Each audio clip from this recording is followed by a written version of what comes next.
If the man who betrayed his pregnant wife believed she would crawl back to him with nothing left, then why did the world's most powerful billionaire secretly send a private jet for a woman everyone else thought was powerless? The laughter echoing through the ballroom should have sounded like music, but to Emma Weston, it was a dagger to the heart. Everywhere she turned, the eyes of New York's richest and most ruthless followed her. Some filled with pity, most with open curiosity. She stood at the very edge of the dance floor, trying to disappear into the wallpaper, one hand resting protectively over her swollen belly. The silk of her dress, a hand-me-down from a friend, felt too tight, and the heat in the room was suffocating. The air was thick with the sense of money and Chanel No. 5, with laughter that was always a little too loud, and glances that were always a little too sharp. But none of that compared to the humiliation burning inside her, the shame that made her want to turn and run, even though she knew there was nowhere to go. 6 months pregnant, Emma felt more alone than she ever had in her entire life. And at the center of it all stood Andrew Weston, her soon-to-be ex-husband, the man she'd once trusted with her life, her dreams, and now the future of their unborn child. He looked every inch the Wall Street golden boy tonight. His dark hair perfectly styled, tuxedo sharp enough to cut, a glass of champagne in one hand, and his new girlfriend, if you could call a 23-year-old influencer with legs for days and morals for sale a girlfriend, in the other. Andrew was holding court, laughing, telling jokes, basking in the attention as if he had just landed on the Forbes cover, not just finalized the paperwork to end his marriage. Emma tried to stay hidden in the shadows, but it was impossible. The gala was the event of the year. 300 people, 1,000 flashes, and 1,000,000 reasons to show up and be seen. For years, she'd been the one at Andrew's side, smiling for the photographers, helping him schmooze investors and charm board members. Tonight, she was an afterthought. No, not even that. She was the butt of the joke. She heard the whispers as she walked by. "That's her? I thought she'd gone back to Pennsylvania already. She looks so tired. I heard he cut her off. Poor thing, pregnant and broke." She gripped her clutch tighter, feeling the sting behind her eyes. She wanted to scream, to shout that none of it was true, that she was not weak, not finished, not some charity case for the vultures circling the ballroom. But the truth was, she was scared, alone, and she didn't know what would come next. Just then, laughter erupted near the bar, a high, cold sound, unmistakable even above the music. Emma glanced over and saw Andrew, hand on his mistress's hip, telling a story to a group of men in $1,000 suits. "She'll beg to come back," he declared, grinning. "Mark my words. Women like her, they can't survive on their own. She's just a housewife with a belly and no prospects. She'll be crawling back before the baby's born." His mistress laughed and ran her fingers through his hair. The group erupted in knowing chuckles. Emma's cheeks burned. She thought she might be sick. She almost turned to run, her vision swimming with humiliation and rage, but at that exact moment her phone buzzed inside her clutch. It was a text from an unknown number. "Ms. Weston, your jet is ready. Please proceed to the private terminal. Everything you need is waiting." She stared at the screen, certain it must be a mistake or some cruel prank. She hadn't told anyone she was at the gala, and she definitely hadn't arranged for a jet. Who could possibly be reaching out to her now, at her lowest moment? She looked up just in time to catch Andrew's eye from across the room. His smirk was cruel, satisfied. His arm around Lila's waist was a victory pose. Emma knew what he was thinking. She had nothing left. Nowhere to go. No cards left to play. But Emma's pride wouldn't let her break. She took a deep breath, shoulders back, chin high, and walked through the ballroom as if she were floating above it all. With each step, she remembered every sacrifice, every sleepless night, every piece of herself she had given up for Andrew's dreams. Tonight, she walked away from all of it. She walked past the staring eyes, past the sneers and the whispers, and didn't look back. Outside, the night was shockingly cold, the city lights smeared with rain. For a moment, Emma hesitated on the steps. She was scared. But somewhere deep inside her, a spark flickered. Maybe this was what freedom looked like. Maybe this was what starting over felt like. Her phone buzzed again. "Your driver is waiting. Terminal C. Ask for Mr. Gold." Emma took a shaky breath, wrapped her coat around her shoulders, and stepped out into the night. She was no longer the wife left behind at a party for someone else's future. She was a woman on the verge of becoming someone new. She clutched her belly, feeling the baby kick, a reminder that she was never truly alone. Back inside, Andrew didn't even notice she was gone. He toasted his friends, certain of his victory. "She'll be back," he said, as cameras flashed and the music swelled. "She's got nowhere else to go." He was wrong. In that moment, a jet waited for Emma Weston on the tarmac. A new beginning, a new world, and a secret about herself even she didn't fully understand. The joke was on him now, because tonight, Emma would become the story, and nothing would ever be the same. Emma Weston had always thought of herself as ordinary. Not plain, not simple. Just someone who never asked for much. Never tried to steal the spotlight. She'd been a bookworm as a child, happiest in the quiet corners of the school library or with her hands in the garden dirt at her parents' little farmhouse in rural Pennsylvania. Her life had always been about hard work, kindness, and the belief that good things came to people who kept going, even when things were tough. She never expected a life like the one she found with Andrew. He was dazzling from the start. Smart, witty, handsome in a classic old Hollywood way. They met at a college networking mixer in Philadelphia. Emma, then 19, had gone as a favor to a friend. She barely knew how to talk to strangers, let alone someone as confident as Andrew. But he made her feel seen. He listened when she spoke. For the first time, she felt special, even if she couldn't quite believe it would last. The whirlwind was dizzying. Dinners at candlelit restaurants, flowers sent to her dorm, endless conversations about their dreams for the future. Andrew talked about moving to New York, about making a name for himself in finance, about building a life that would be the envy of everyone back home. Emma was swept away by his ambition, his hunger. He called her the heart behind the hustle, told her that together they could conquer anything. Their wedding, 2 years later, was small but beautiful. Emma wore a dress borrowed from her cousin. Andrew's family flew in from Boston, bringing enough champagne to keep everyone smiling for days.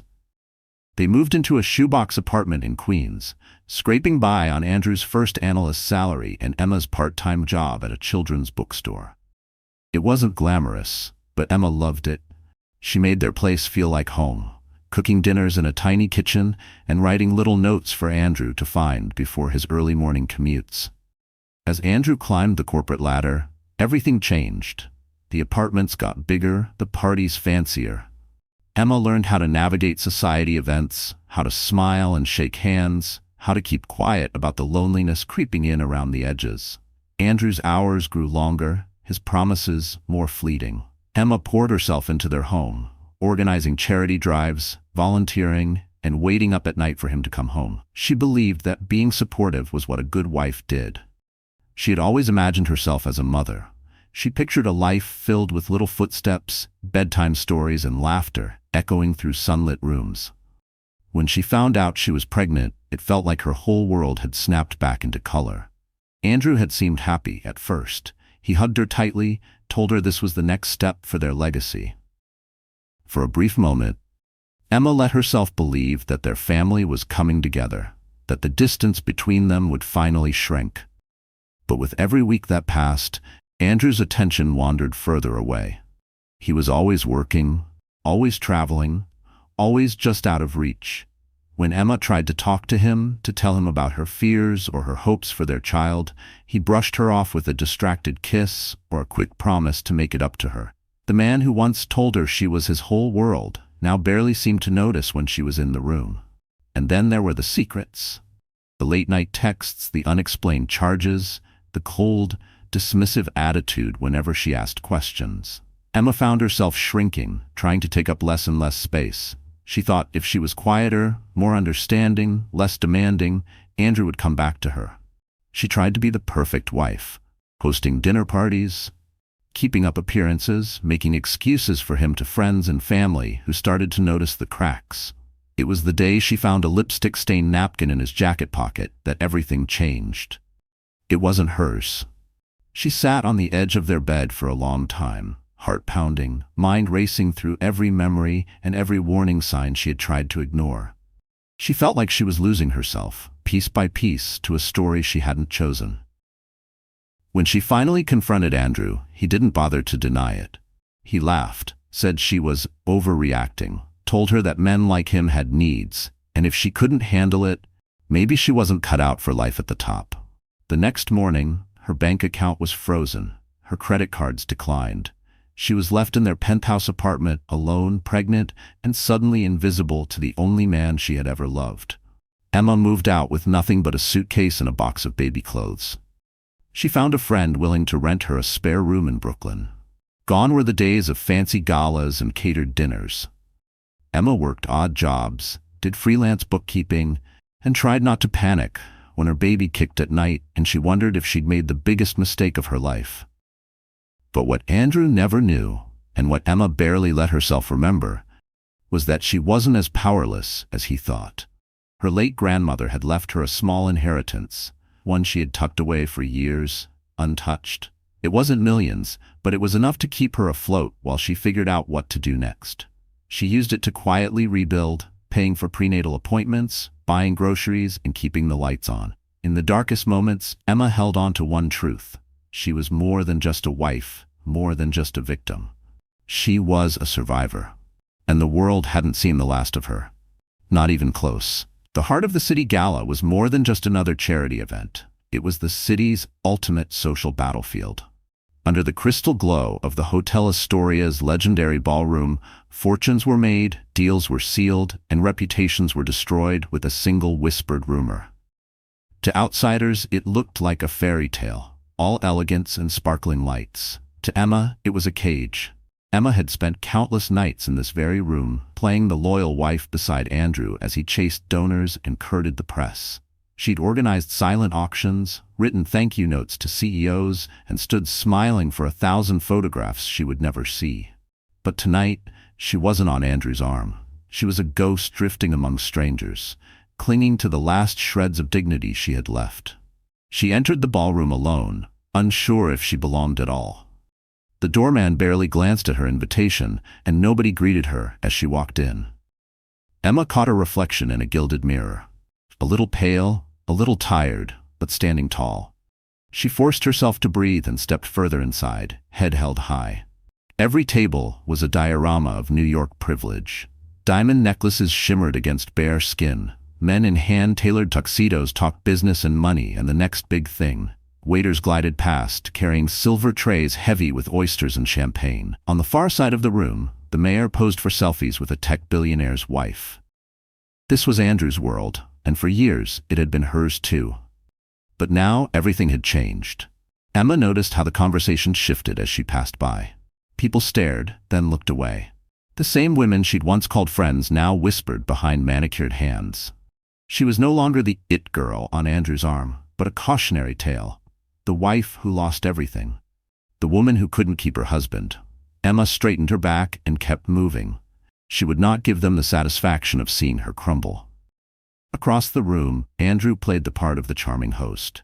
His tuxedo fit him like a second skin, his hair styled just so, his smile effortless. Lila, his new girlfriend, clung to his arm, every inch the ingenue, young, gorgeous, and dripping in borrowed diamonds.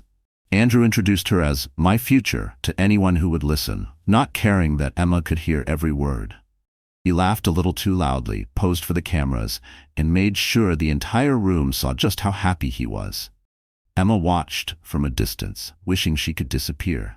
The urge to run was overwhelming. She wanted to escape this theater of cruelty, to be anywhere but here, surrounded by reminders of everything she had lost. But something inside her, a stubborn spark, kept her rooted in place. She wasn't just here for Andrew, she was here for herself, to reclaim the dignity he had tried to steal. As the night wore on, the tension in the room thickened. The orchestra played a waltz, couples twirled beneath the chandeliers, and Emma found herself stranded by the buffet table, alone. A familiar face approached, her old friend and former neighbor, Olivia Hartwell. Olivia's eyes were kind, but wary, as if she didn't quite know which side to be on. "Emma, hi," Olivia said, voice soft. "I wasn't sure you'd come." "I almost didn't," Emma admitted, trying to smile. "You looked good," Olivia lied. "Are you holding up okay?" Emma nodded, unwilling to say more. She knew the rules of this world, never show weakness. Olivia hesitated, then squeezed Emma's arm. "If you ever need anything, you know where to find me," she said, and then she was gone, swept away by the tide of more powerful people. Emma found a quiet corner and tried to steady herself. She was tired, so tired, but she refused to leave. Not yet. She let her gaze wander across the ballroom, landing once more on Andrew and Lila, now surrounded by cameras and reporters. Andrew caught her eye for a split second. There was no apology in his gaze, only smug satisfaction, as if he had won, and she was just another piece of collateral damage. That was when Emma heard the laughter. Loud, unmistakable, and meant for her.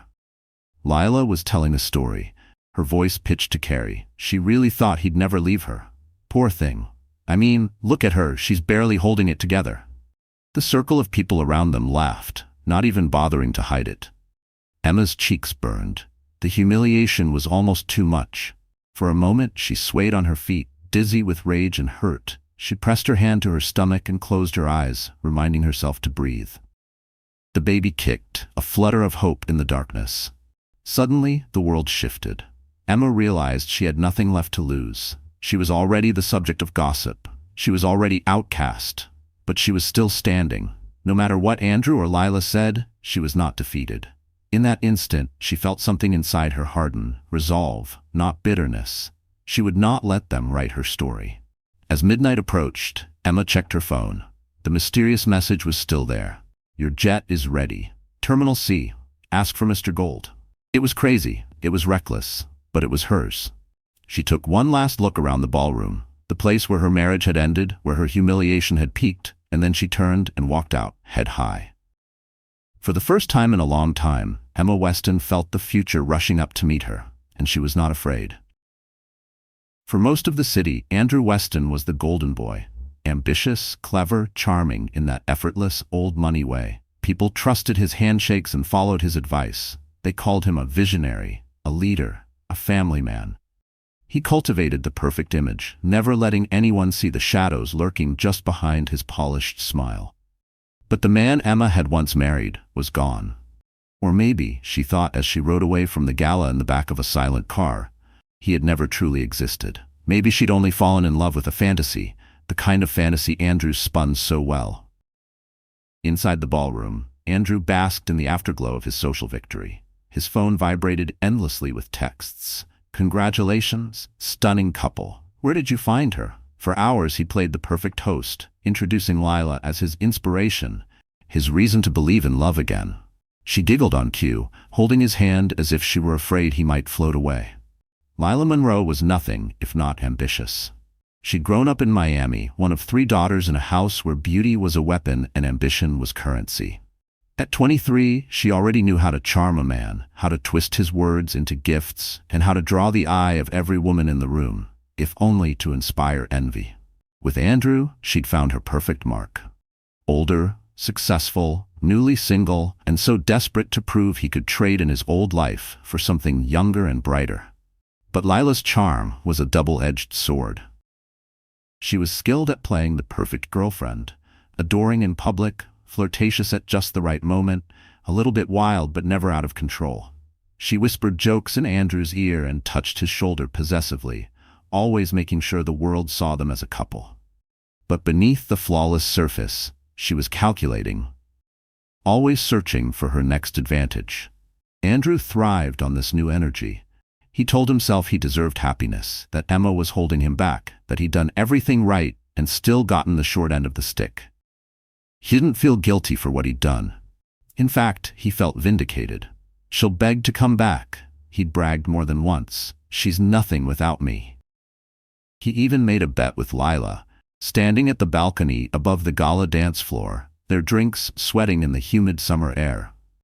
"How long do you give her before she calls?" he asked, smirking. Lila took a sip of her champagne, her eyes shining with mischief. "2 days," she said. "She looks like she's never worked a real job in her life. Where's she gonna go, Andrew? You're the best thing that ever happened to her." Andrew grinned, emboldened. 3 days max. She'll crawl back, and I'll make her beg for it. Just watch." Neither of them thought twice about the woman whose life they'd just torn apart. To them, Emma was the past, a dull shadow, a burden best forgotten. They didn't see the strength brewing beneath her silence. They didn't realize she was already halfway out the door, carving a future for herself and the baby growing inside her. Later that night, in the quiet of their hotel suite, Lila checked her social media. Dozens of new followers. Hundreds of likes. She snapped a selfie of her and Andrew in bed, captioned with a single heart emoji. She sent it to her private group chat, and the replies rolled in. "You did it, girl. That's the Weston's penthouse, right? OMG, you're really living her life." Lila smiled. She liked this version of herself. Powerful, desired, envied. Andrew showered, changed into designer loungewear, and poured himself a glass of whiskey. He was already planning his next move. He imagined the headlines, "Weston reinvented." His tragic divorce would be spun into a redemption story, a man who'd found happiness after heartbreak, who'd traded up for a life more exciting. He knew how this city worked. Image was everything, and he was always 2 steps ahead. He never once considered that Emma might be the one writing the next chapter. The next morning, Andrew awoke to another flurry of press. His face was everywhere, smiling with Lila, laughing with investors, living the good life. The tabloids called Lila the new queen of Wall Street. Andrew's phone was full of invitations, offers, and flattery. He basked in the attention, convinced he had finally won. But as he sat on the balcony, sipping his coffee, a nagging thought tugged at the edges of his mind. Emma had not called. She hadn't texted. No angry emails, no desperate voicemails. He expected tears, or at least a demand for money.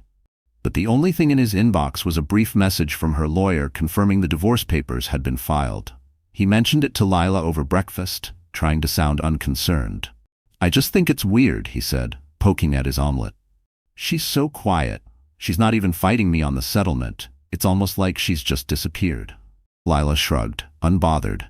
Maybe she finally got the message. Maybe she's just embarrassed. Who cares? She's old news. We're the story now, babe. Andrew tried to agree. He told himself he didn't care, that Emma was nothing to him now.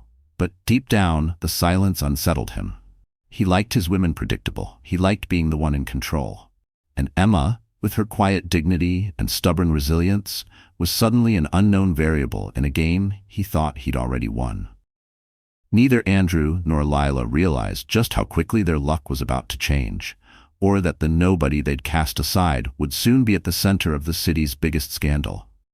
If the betrayal in private had been sharp, the humiliation in public was suffocating. The city's news cycle thrived on scandal, and Andrew Weston knew how to feed it. Before Emma could catch her breath, the morning after the gala, her face was splashed across 6 tabloid websites. Weston's wife left in the cold, Wall Street tycoon moves on with younger flame, and the one headline she couldn't escape, the ex who can't let go. At first, Emma thought it would pass, a 24-hour circus, nothing more. She tried to ignore her phone, but it buzzed all morning with texts from friends, family, and acquaintances who had read the stories. Some were kind, checking if she was all right. Others sent thinly veiled curiosity masked as concern. A few messages were cruel. "Bet you wish you'd tried harder," one read. "Should have known he'd never settle for someone like you." Every time Emma stepped outside, she felt the eyes. At the grocery store, the pharmacy, even walking down her new block in Brooklyn, people whispered. Strangers seemed to recognize her, her swollen belly and the tired circles under her eyes. She kept her head down, sunglasses on, and her world small. She spent her days working remote accounting jobs, stretching the small inheritance from her grandmother to cover rent, food, and doctor's appointments. The worst came a week after the gala, when a glossy magazine published a photo spread from the event. There was Andrew, arm draped around Lila, both beaming. Emma stood alone at the edge of the frame, blurry, out of focus, a ghost at her own funeral. The caption underneath cut deeper than any headline. "Some women lose gracefully. Others just lose." That night, Emma sat at the kitchen table in her friend's tiny apartment, scrolling through comment sections she knew she should ignore. The vitriol was endless. What did she expect, letting herself go? He traded up. She should have seen it coming. Single mom in New York? She'll be back, begging, just wait. A wave of despair nearly swallowed her. She pressed her hand to her stomach, feeling her baby turn. For the first time since leaving Andrew, she let herself cry, tears falling silently onto the kitchen table. She cried for the future she'd lost, for the love that had curdled into something poisonous, for the sense of safety she no longer had. She cried until the pain was washed clean by exhaustion and the tiniest flicker of something else, anger. Because beneath the grief was a rising, cold fury. She hadn't asked for this war, but she would not let herself be destroyed by it. Emma looked around the little kitchen, cramped, cluttered, but safe. She remembered her mother's words from years ago, "Never let them decide your worth, honey. You know who you are." Emma decided that night she would not be a punchline. She would not be the sad, defeated ex-wife Andrew and Lila expected her to become. If this was rock bottom, she would use it as her foundation. Andrew, meanwhile, was enjoying his reign at the top. He gave interviews, smiling for the cameras, spinning the narrative in his favor. "Sometimes people grow apart," he told a primetime anchor. "I wish Emma nothing but the best." Privately, he sent her a final email, subject line, "For your own good. Emma, I'm sorry it had to end this way. I'll cover your rent for 2 more months. After that, you'll need to figure things out. I'll handle the baby's expenses if you cooperate. No need for lawyers. Just do what's right for everyone. You'll thank me later." Emma read the message 3 times, her hands trembling. There was no apology in his words, only arrogance. He believed truly that she was helpless without him. He believed truly that her humiliation would break her. She wanted to reply, to tell him just how wrong he was, but instead, she deleted the email and blocked his number. She was done begging. She was done playing by rules he'd written. Days passed. Emma focused on rebuilding. She joined support groups for single mothers, found small freelance projects, and started attending business networking events. She bought a second-hand laptop with the last of her inheritance and quietly began to plan a way forward. For the first time in months, hope flickered in her chest. And then, late one night, her phone buzzed again. Another message from the unknown number. "Your jet is still waiting. Terminal C. Please respond if you're ready for a new beginning." Emma stared at the message. The urge to dismiss it as a scam was strong. But something about it, some whisper of possibility, called to her. She looked at her baby bump, then out the window at the city lights. Maybe it was crazy. Maybe it was the only way out. The next morning, as Andrew and Lila enjoyed brunch in the penthouse, news broke of a mysterious woman flying first class on a private jet out of Teterboro, destination unknown. Tabloids speculated, but none guessed the truth. For Emma, it was not an escape, it was a return to herself. She left her humiliation behind in New York. Ahead was the first chapter she would write on her own terms. Emma never believed she could fall so far so quickly. The night she left New York was a blur. 1 minute sitting in her friend's kitchen with nothing but a half-eaten sandwich and the glow of her cracked phone, the next bundled into the back of a sleek black car heading toward a private airport. The city slipped past her window, neon lights blurred by tears. Every street was a memory. Late-night walks with Andrew, her favorite bakery, the playground she dreamed of taking her child to someday. Every heartbeat was heavy with loss. At Teterboro, everything felt surreal. The uniformed driver guided her to a private jet. She expected some rich man's prank or an embarrassing mistake. She almost turned around more than once. But at the stairs, a tall, gray-haired man in a tailored suit greeted her. "Miss Weston, I'm Mr. Gold. You're expected." His voice was calm, kind, reassuring. Emma was silent the entire flight. She barely touched the gourmet meal placed in front of her, couldn't sleep on the plush recliner, and flinched every time the baby kicked. She kept replaying the last month in her mind. Andrew's betrayal, the whispers at the gala, her own face in the tabloids, the emails, the texts, the shame. It felt like her identity was slipping through her fingers. For years, she'd built her life around being the perfect wife. And now, stripped of that role, she didn't know who she was anymore. The jet landed just after sunrise in a city she didn't recognize. A skyline filled with glass and steel, but unfamiliar, intimidating. Mr. Gold ushered her into another car, handed her a folder, and explained as they drove, "You've been offered sanctuary. Your privacy and security are guaranteed here. There are people waiting who care about your future." Emma didn't understand. She barely listened as he explained that everything had been arranged. A safe apartment, a generous monthly stipend, new legal representation, even prenatal care at one of the best clinics in the country. It was like stepping into someone else's life. a life where she wasn't haunted by humiliation or fear. But that didn't mean the pain went away. For the first few days, Emma hardly left her new apartment. She stared at the ceiling, numb, letting the hours slip by. She barely ate.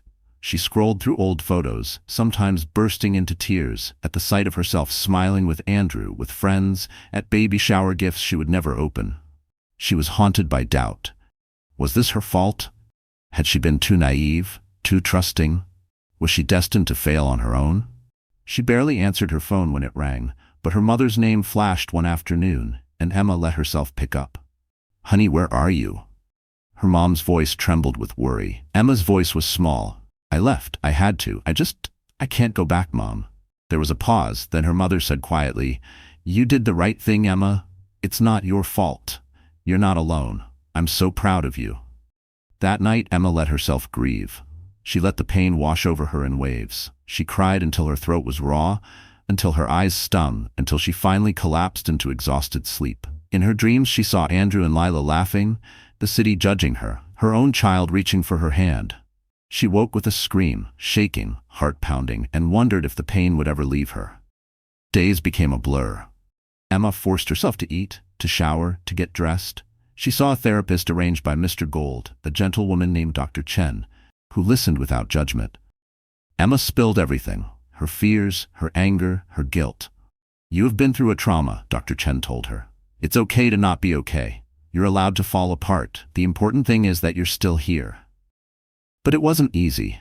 Every news headline about Andrew and Lila felt like another slap. The tabloids ran stories about their new beginning. A glossy feature appeared, photos of Lila on Andrew's arm, dressed in Emma's old jewelry, lounging in Emma's old home.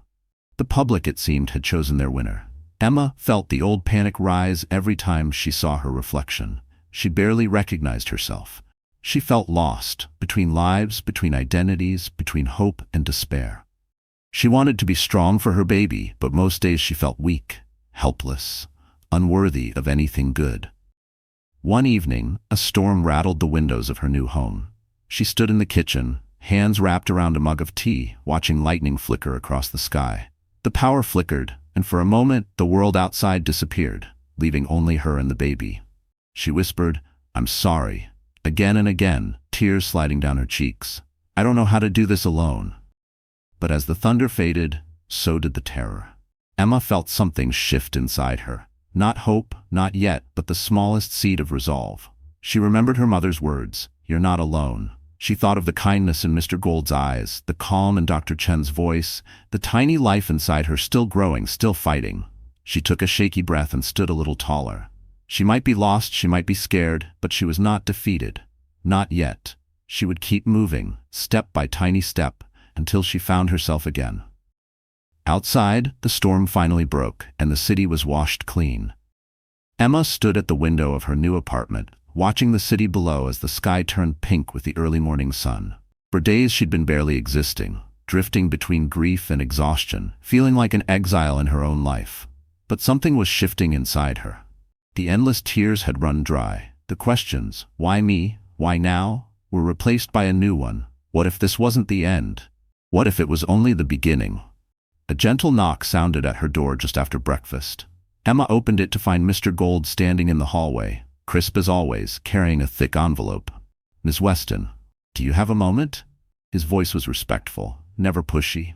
Emma nodded and let him in, curiosity mingling with wariness. He sat across from her at the little kitchen table and placed the envelope between them. "You don't have to be afraid anymore," he said softly. "It's time to remember who you are and what you're entitled to." He slid the envelope toward her. Emma opened it with shaking hands. Inside was a stack of documents, legal papers, account statements, a birth certificate, and a letter in her grandmother's familiar looping script. The sight of that handwriting made Emma's heart ache with sudden longing. She read the letter slowly, tears stinging her eyes. "My dearest Emma, if you're reading this, it means you're at a crossroads. I always knew you were stronger than you thought, and I never wanted you to be dependent on anyone. You are the heir to my estate. Not just the savings I left in trust, but the controlling shares in the companies your grandfather and I built over 40 years. These are yours. I hope you never need them. But if you do, use them with the wisdom and kindness you've always shown. The lawyers will help you. You are not alone." Grandma Emma sat back, stunned. She had known about a small inheritance, but this was different. There were account numbers with balances she could barely comprehend, ownership papers for properties around the world. And attached to the letter, a formal notice. She was now the majority shareholder of Holton Sutter, a global investment group with interests in real estate, tech, and media. Mr. Gold watched her, gentle and patient. "Your grandmother asked me to protect your interests until you were ready," he said. "You are one of the wealthiest women in the country, Miss Weston. You don't owe Andrew anything. In fact, he doesn't even know who you really are. It was your grandmother's wish that your identity remain private until you needed to step into your power." Emma's mind raced. Why didn't she ever tell me all of this? I thought. "She wanted you to be loved for yourself, not your money," Mr. Gold explained. "She knew the world could be cruel to women with power. But now you have every resource you need to protect yourself and your child. And," he added with a small smile, "you have the means to write your own story." Emma's hands shook as she sifted through the documents. The numbers were dizzying. She was used to clipping coupons and checking bank balances before every purchase. The idea that she could buy an apartment, start a business, or even leave the country if she wanted without asking anyone's permission felt unreal. But slowly, reality set in. Emma felt her shoulders square, her breathing steady. Maybe this was what her grandmother meant. Not just freedom from Andrew, but the power to help others, to control her own fate. The humiliation, the public shaming, the heartbreak. It was all a storm she could weather, because she was not helpless. She was not a victim. For the first time since her life fell apart, Emma felt something like hope. Not just hope, determination. She met with Mr. Gold's legal team. She learned about her new holdings, about the philanthropic foundations her grandmother had set up, about the board seats that came with her name. She changed her phone number, hired private security, and moved to a more secure penthouse in the same city, this time with a view that stretched all the way to the horizon. She began to heal, one small step at a time. She started to see her therapist twice a week. She wrote letters to her unborn child, promising to do better, to be stronger, to make a world that was safe and loving. She made a plan to use her wealth quietly at first, supporting women's shelters and small businesses run by single mothers. She would not become cold or hard. She would use her pain as fuel. As the weeks passed, Emma's resolve grew. Her hair regained its shine, her eyes their light. She bought new clothes, not for anyone else, but for herself, to remind her who she was becoming. She met with a business coach and started sketching out ideas for her own nonprofit, inspired by her grandmother's legacy. One night, watching the city from her new balcony, Emma made a promise to herself and her child. "We will never let anyone write our story for us again." Word began to spread, quietly at first, that the abandoned wife was no longer living in the shadows. The tabloids tried to chase her, but her lawyers shut them down. The people who had mocked her, who had called her weak, began to wonder. Had they underestimated Emma Weston? The answer was yes. And her ex-husband was about to learn that the woman he'd discarded was not just surviving, she was about to take back everything and more. Emma Weston's transformation didn't happen overnight. Healing never does. For weeks, she was up before dawn, pacing her new penthouse apartment with a sense of purpose she'd almost forgotten she could feel. The pain of betrayal and public shaming still lingered, but it was no longer the center of her story. She was writing a new narrative now, one where she was the author, not the victim. She started each day with quiet rituals that grounded her. Hot tea by the window, gentle yoga, a journal where she scribbled hopes, fears, and fierce affirmations. "You are not small. You are not powerless." She said it out loud until her voice stopped trembling. She bought herself fresh flowers and arranged them in every room. No one was coming to rescue her, but she didn't need to be rescued anymore. The transformation was as much internal as external. Emma hired a stylist, not to impress anyone, but to help her rediscover what made her feel beautiful and strong. Out went the drab, supportive wife wardrobe. In came bold colors, crisp tailoring, clothes that celebrated her changing body and the life she carried. She cut her hair into a sleek bob, a visible line between her old life and the one she was claiming. The first time she looked in the mirror afterward, she almost didn't recognize herself. She smiled, a real smile. Emma's newfound power radiated into everything she did. She started joining networking groups under her own name, not Andrew's. When she walked into business meetings, she was met with surprise, sometimes even skepticism. After all, they'd seen the headlines, heard the gossip. But Emma didn't flinch. She let her ideas speak for themselves. When board members questioned her vision, she countered with hard numbers, calm confidence, and the authority that came from being the company's majority shareholder. She was no longer asking for a seat at the table. She was leading the meeting. The people who'd once dismissed her, the women who whispered at galas and the men who joked at her expense, began to pay attention. It wasn't just the money or the power. It was the way she carried herself, unapologetic, kind, and unbreakable. She wasn't interested in revenge for its own sake, but she was determined to use her resources to make real change. Emma's first major project was the launch of her nonprofit, Hope Rising Foundation, dedicated to helping women and children escape domestic abuse and rebuild their lives. She poured her energy into creating programs for job training, affordable childcare, and legal aid. Every press release, every fundraiser, every interview, she made sure the story was not about her ex-husband or her humiliation, but about the women she aimed to empower. Behind the scenes, Emma was quietly buying back control of properties Andrew had tried to sell off during their marriage. She met with lawyers and accountants, untangling the financial mess he'd left behind. Every victory, no matter how small, felt like reclaiming a piece of her dignity. She worked with her grandmother's advisors to restructure the family's business holdings so she could protect them and her child for generations to come. As her due date approached, Emma took time to rest and prepare for motherhood. But she didn't hide. She attended industry galas and charity balls, no longer clinging to the shadows. The first time she arrived at a high-profile event alone, wearing a midnight blue gown that hugged her pregnant belly and a pair of vintage diamond earrings, the cameras didn't know where to look. The same photographers who once pitied her now clamored for a shot. Inside the ballroom, whispers turned to awe. Emma was no longer the abandoned wife. She was a force, calm, radiant, and unmistakably in control. Old acquaintances, even some who'd once sided with Andrew, found reasons to congratulate her. Some apologized in awkward, halting ways. Emma accepted every apology with a quiet grace, but never forgot who'd stood by her and who hadn't. Her transformation was not just physical or financial, but spiritual. Emma forgave herself for the years she'd spent doubting her worth, for the nights she'd begged someone else to see her. She wrote her own rules now. In therapy, she worked through the guilt and anger, making peace with the woman she used to be. She told herself and her unborn child every day, "We are enough."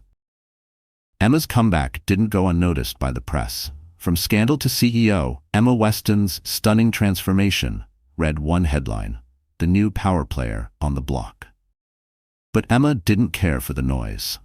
What mattered was the community she was building, the safety she'd found for herself and her baby, and the future she could finally believe in. On the night before her son was born, Emma stood on her balcony overlooking the city that had once swallowed her whole. She felt her child's gentle kicks and whispered, "You saved me, little one. Now I'll save us both." She knew she could handle whatever tomorrow brought, no matter how many headlines, how many whispers, or how many men like Andrew crossed her path. The next morning, as the sun rose, Emma packed her hospital bag herself. She didn't need an entourage or anyone's permission. She called a car, signed a few final papers for a new business deal, and left a message with her legal team. "We're just getting started." Emma Weston was back, and this time she was unstoppable. The invitation arrived on heavy cream cardstock, embossed with gold leaf, elegant and unmistakable.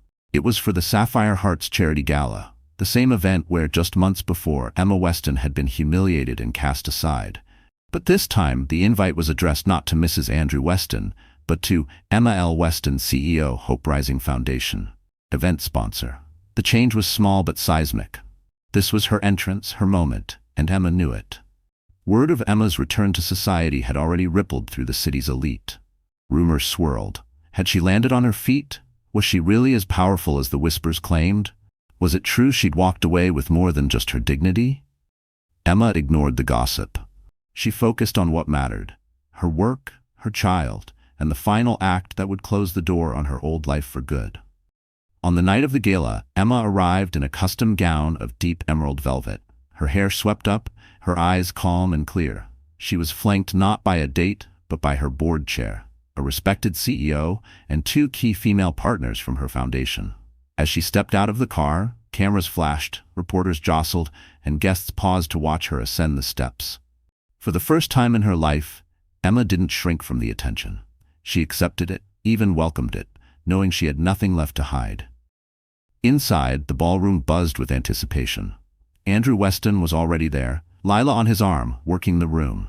He looked older somehow, thinner, his smile a little too wide. He'd heard the rumors, too, but hadn't believed them. Not really. He still expected Emma to be the woman he'd left behind, timid, apologetic, alone. When Emma entered, the orchestra fell silent for a beat. Conversations stopped. All eyes shifted to her. The event organizer rushed forward, nearly breathless, and announced, "Ladies and gentlemen, please welcome tonight's lead sponsor, Emma Weston." The room erupted in applause, not out of pity, but respect. Emma walked the room with her head high. People reached out to shake her hand, to congratulate her on Hope Rising's rapid success, to compliment her on her courage. Some who'd shunned her before tried to reconnect. Others simply stared, stunned by the change. She was no longer the story's victim. She was its author.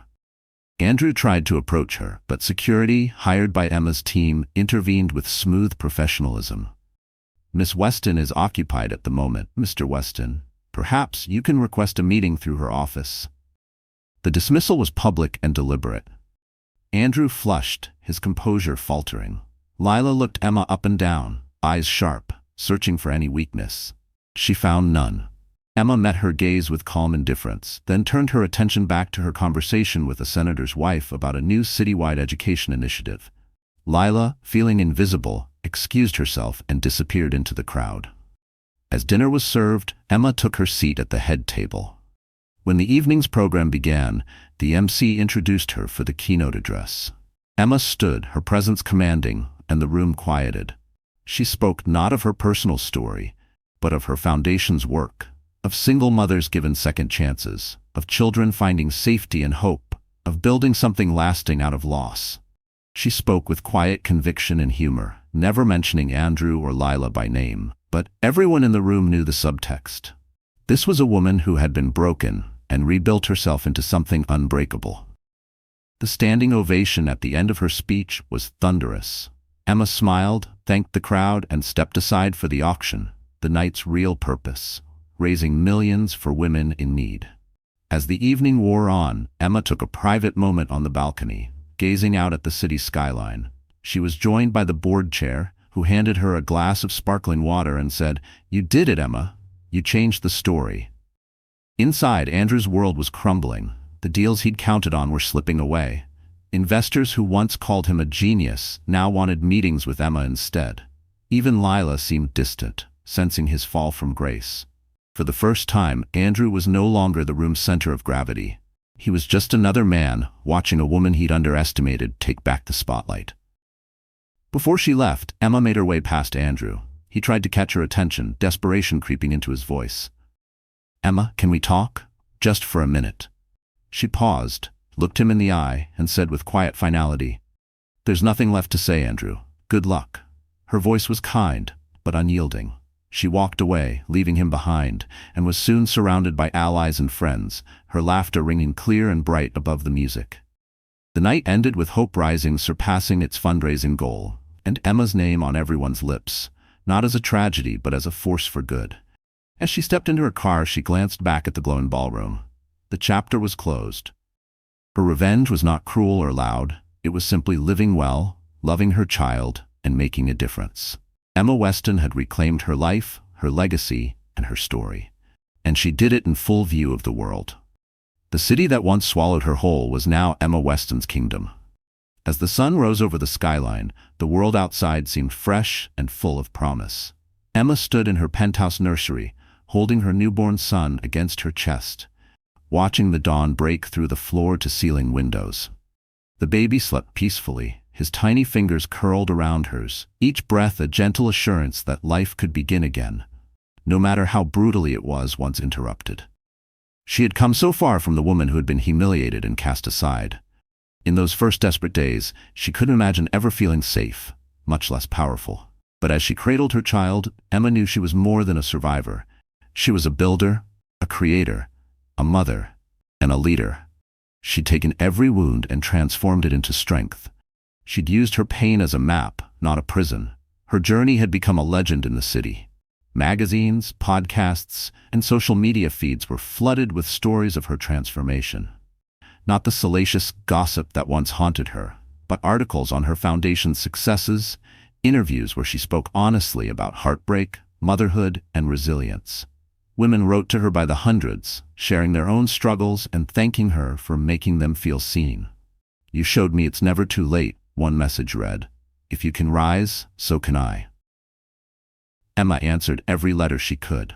She hosted small gatherings at Hope Rising's headquarters, bringing together women who'd survived abuse, betrayal, and abandonment. In each story she heard, she saw pieces of her old self, frightened, uncertain, desperate for a lifeline. She reminded every woman who came through her doors, "You are not broken. You are not alone. No one gets to decide your worth but you." She became a mentor, a role model, and a quiet force for change. She was invited to speak at universities, business forums, and women's leadership summits. Her message was always the same: strength isn't found in never falling, but in rising after every fall. Power, she said, is not about controlling others, but about choosing your own story when others want to write it for you. One crisp autumn evening, Emma hosted a gala at the same hotel where her public humiliation began. But now, every detail of the event carried her signature. The centerpieces were designed by local survivors, the dinner was catered by a women-owned business, and the guest list was filled with people who believed in second chances.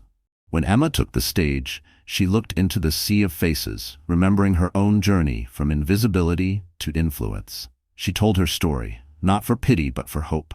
She spoke of loss, but also of the courage it took to rebuild. "I was left for dead by the man who promised to love me," she said. "But I was never truly lost. I just hadn't found my voice yet." The room fell silent, hanging on her every word.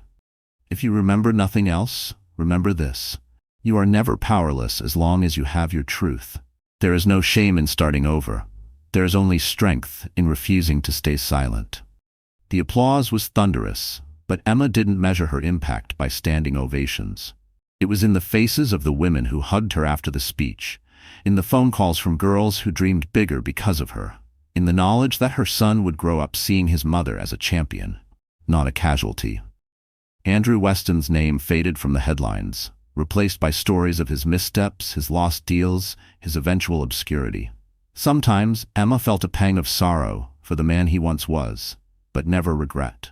She wished him well from afar, but her life was no longer shadowed by his choices. She had outgrown that chapter. He had become the cautionary tale, not her. Emma's life was not perfect. There were still lonely nights, moments of doubt, and scars that ached when the world was too quiet. But now she had tools: her community, her son, her foundation, and her own belief in herself. She wasn't fearless, but she was unstoppable. She had learned to set boundaries, to trust her instincts, and to lead with both compassion and clarity. As the years passed, Emma watched Hope Rising become a national movement. Women across the country opened chapters, creating safe havens and opportunity networks in small towns and big cities alike. Survivors became leaders. Children grew up believing in happy endings that didn't require a prince or a rescue, just courage, hard work, and love. Emma never forgot the warning her own story gave to the world. Never underestimate a woman pushed to the edge. Never assume her silence means surrender. Behind every quiet strength there is a fire waiting to rise. She spoke it into the world, again and again, as both a promise and a challenge. To every woman who's been told she's replaceable, powerless, or alone, stand up. Your comeback will write the ending.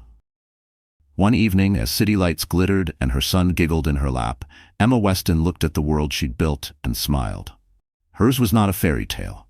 It was something better, a victory earned every day, by never giving up. So the story has ended. And my wonderful friends, Are you still here with me right now? If you're listening until this very moment, I know there must be something in Emma's journey that speaks to your own heart. Maybe you've felt betrayed, underestimated, or lost, just like her. But here's the real message. No matter how deeply you fall, you can rise again. And not just rise, but become stronger, wiser, and more compassionate than ever before. Emma's journey reminds us that we are never powerless as long as we choose our own story.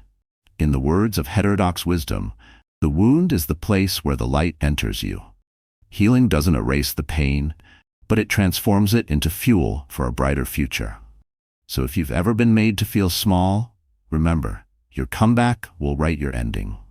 If you found a piece of hope or strength in this story, please like, share, and subscribe. And tell me in the comments, what was the moment that moved you most? I want to hear your voice, because this community is for you.